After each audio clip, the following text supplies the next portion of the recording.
Assalamualaikum warahmatullahi wabarakatuh.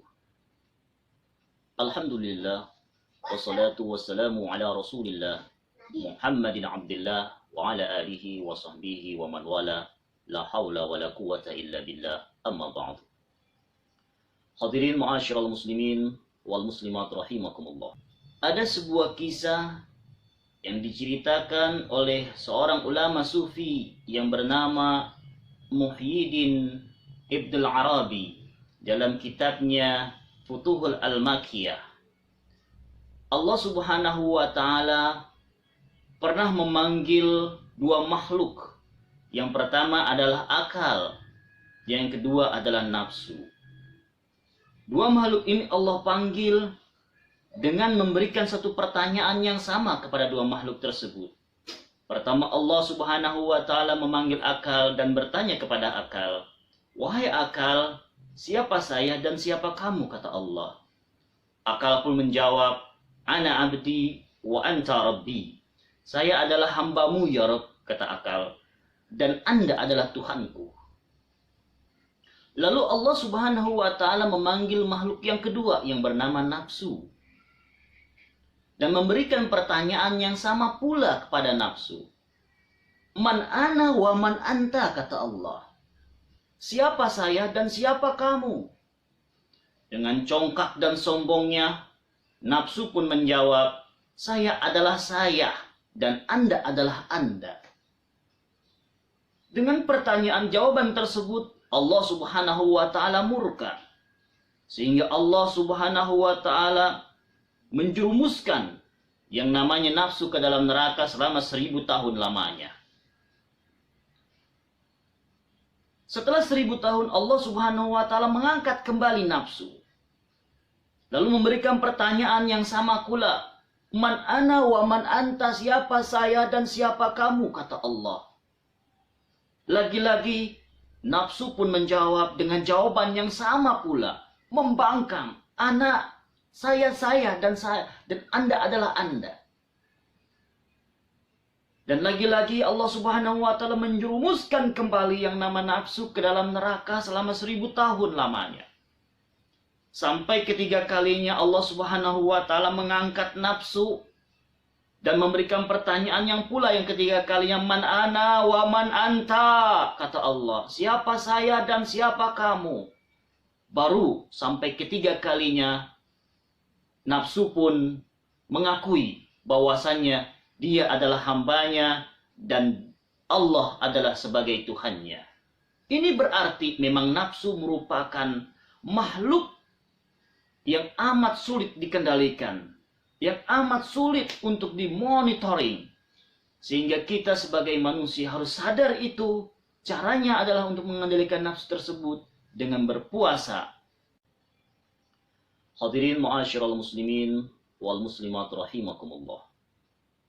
Suatu hari setelah perang Badar, Rasulullah Shallallahu Alaihi Wasallam menyampaikan kepada para sahabatnya, "Wahai para sahabatku, sesungguhnya kita baru saja menyelesaikan perang yang kecil dan akan menghadapi perang yang sangat besar." Sahabat pun bertanya, "Ya Rasul, memang ada perang yang lebih besar setelah terjadi peperangan Badar yang baru saja kita hadapi?" Rasul pun menjawab, "Ada. Perang yang sangat besar yang akan kita hadapi adalah perang melawan hawa nafsu. Jihadun nafs." Ma'asyiral muslimin wal muslimat rahimakumullah. Bukan tanpa alasan baginda Rasul Shallallahu Alaihi Wasallam menyampaikan akan hal itu. Kenapa? Karena memang salah satu makhluk Allah yang sulit dikendalikan oleh manusia yaitu nafsu. Nafsu merupakan dorongan keinginan yang ada pada diri manusia. Ibnu Qayyim Az-Jauzi menyatakan, nafsu adalah sesuatu hal yang ada pada diri manusia seperti makan, minum, bergaul, bersendau gurau, dan yang lainnya. Jika manusia tidak terdapat nafsu, maka kelangsungan hidup manusia tidak akan terjadi. Itu menurut Ibnu Qayyim Az-Jauzi. Nafsu merupakan makhluk yang ada pada diri manusia yang amat sulit dikendalikan. Sampai-sampai Allah Subhanahu wa Ta'ala menyebutkan nafsu itu menjadi 3 golongan. yang terdapat di dalam Al-Quranul Karim. Yang pertama yaitu nafsul mutmainnah. Nafsu atau dorongan keinginan untuk melakukan sesuatu hal yang baik. Seperti berkata baik, bertutur kata baik, bergaul antar sesama dengan penuh kebaikan. Makan, minum, itulah sesuatu hal yang baik yang mendatangkan kema'rufan atau kebaikan. Yang kedua, ada yang namanya nafsul mazmumah. Nafsu yang cenderung untuk melakukan keburukan maupun dosa. Seperti berkata-kata kotor, menyakiti orang lain, dan yang lainnya. Dan yang ketiga, ada yang namanya nafsul amarah. Nafsu yang sangat condong untuk melakukan kemunkaran, perbuatan maksiat, dosa, dan yang lainnya. Hadirin ma'asyiral muslimin rahimakumullah. Lalu bagaimana kita bisa mengendalikan nafsu sehingga nafsu bisa dikendalikan oleh kita? Jangan sampai nafsulah yang mengendalikan kita.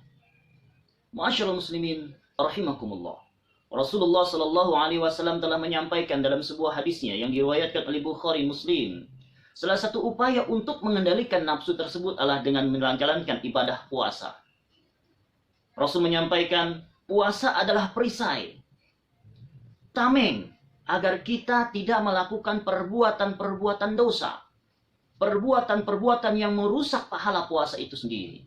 Seperti berkata kotor, berbuat dosa dan maksiat. Karena mengapa? Karena ibadah yang kita lakukan, puasa yang kita lakukan, manakala kita iringi perbuatan-perbuatan dosa, perkataan kotor, ghibah, namimah, maksiat dan yang lainnya, maka sia-sialah ibadah yang kita lakukan. Sehingga puasa merupakan jalan keluar buat kita untuk mengendalikan nafsu kita. Bukan kita yang dikendalikan oleh nafsu. Ma'asyiral muslimin rahimakumullah.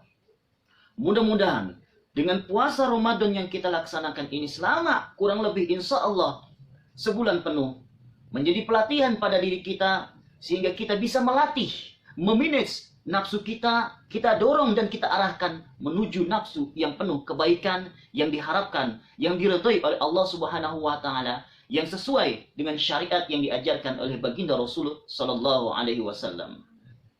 Assalamualaikum warahmatullahi wabarakatuh.